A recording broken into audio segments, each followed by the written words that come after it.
Hello guys, आज हम पढ़ेंगे फिजियोलॉजी ऑफ डाइजेशन। इसमें हम डिटेल में पढ़ेंगे फिजियोलॉजी ऑफ डाइजेशन। हर एक पॉइंट हम इसमें डिस्कस करेंगे।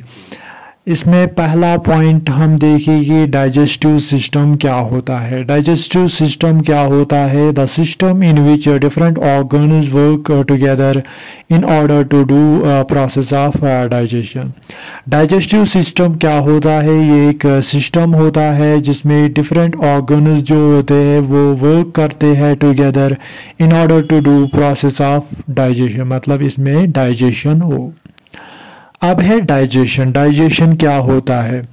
It is the process of break down of complex food molecules both mechanically and chemically into smaller simple molecules that can be used in body.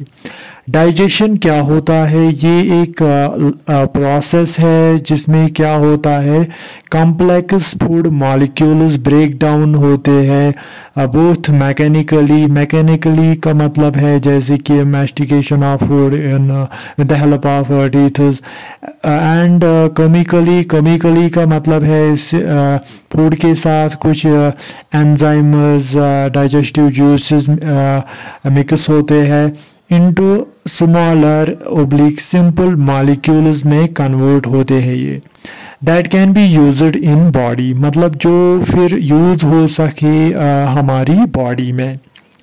अब है setups of digestion.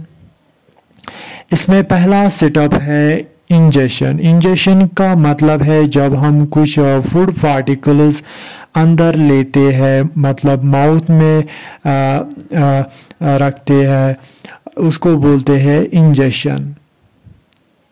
Ingestion का मतलब है मतलब अंदर लेना कुछ फूड पार्टिकल्स। दूसरा है प्रोपल्शन। प्रोपल्शन का मतलब है जब ये food particles with the help of peristaltic movement, मतलब ये स्टोमच में चले जाते हैं, दैट इज प्रोपल्शन।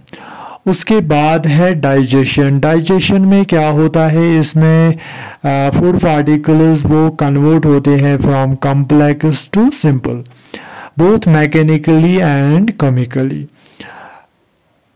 उसके बाद है चौथा step assimilation oblique absorption. Assimilation का मतलब है जब ये फूड पार्टिकल्स ये यूटिलाइज होते हैं हमारी बॉडी में जहाँ पे भी ये ज़रूरत होगी। उसके बाद है एब्जॉर्प्शन, मतलब कुछ एब्जॉर्ब होता है, ये फूड पार्टिकल्स हमारी बॉडी में एब्जॉर्ब होते हैं, जैसे स्मॉल इंटेस्टाइन में एब्जॉर्ब होते हैं। फिर है fifth setup that is egestion. Egestion का मतलब है रिमूवल ऑफ वेस्ट प्रोडक्ट। जो भी वेस्ट प्रोडक्ट उसमें बचते हैं वो बाहर निकलते हैं।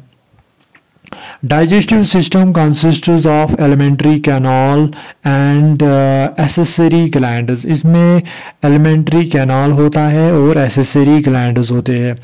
alimentary canal ये 10 मीटर होता है इसकी लेंथ। alimentary canal में क्या क्या होता है? ये स्टार्ट होता है फ्रॉम माउथ और एंड होता है एट एनस। इसमें क्या क्या आता है? Mouth, pharynx, oesophagus, stomach, small intestines, large intestines and anus. And they are called essential digestive organs because ये directly help करते हैं digestion में। दूसरा है accessory glands। accessory glands ये वो glands है जो कि help करते हैं digestion में, जैसे कि salivary glands है, गैस्ट्रिक ग्लैंड्स है, लिवर है, पैनक्रियाज है, तो ये accessory glands है। अब है यहाँ पे डायग्राम। डायग्राम में पहला है माउथ। माउथ में क्या होते हैं? डिफरेंट टाइप्स ऑफ टीथ्स होते हैं और इसमें कुछ सलेवरी ग्लैंड्स होते हैं। With the help of these teeths जो हमारा जो हम फूड लेते हैं वो च्यू होता है with the help of these teeths और उसके साथ मिलता है सलाइवा। फिर वो चला जाता है थ्रू ईसोफेगस से वो चला जाता है स्टोमक में। ईसोफेगस में क्या होता है? Peristaltic movement. और स्टमक में क्या होता है, इसमें डाइजेशन होता है, mechanical and chemical digestion. Mouth में भी मैकेनिकल एंड केमिकल डाइजेशन होता है।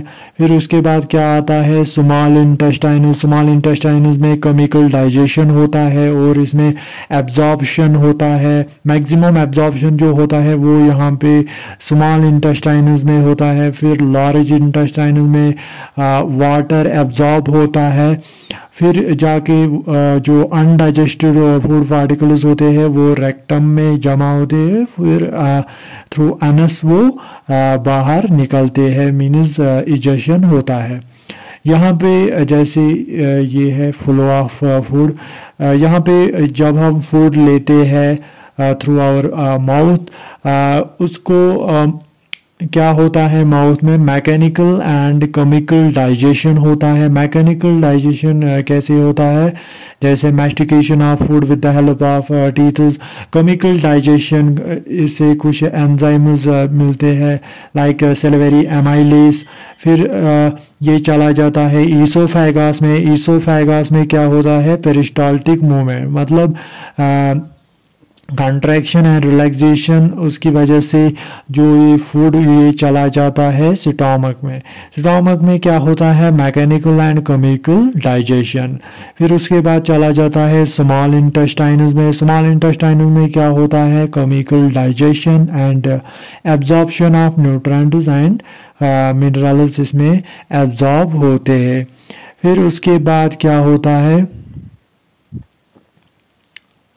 स्मॉल इंटेस्टाइनस के बाद ये चला जाता है लार्ज इंटेस्टाइनस में। इसमें एब्जॉर्प्शन ऑफ वाटर होता है, जो भी वाटर होता है वो एब्जॉर्ब होता है फिर लार्ज इंटेस्टाइनस में। और जो वेस्ट प्रोडक्ट्स होते हैं, मतलब जो अनडाइजेस्टेड फूड होता है वो चला जाता है रेक्टम में, और फिर वहाँ से इसकी इजेशन होती है, मतलब removal of undigested food particles from the body. तो ये था मूवमेंट ऑफ फूड।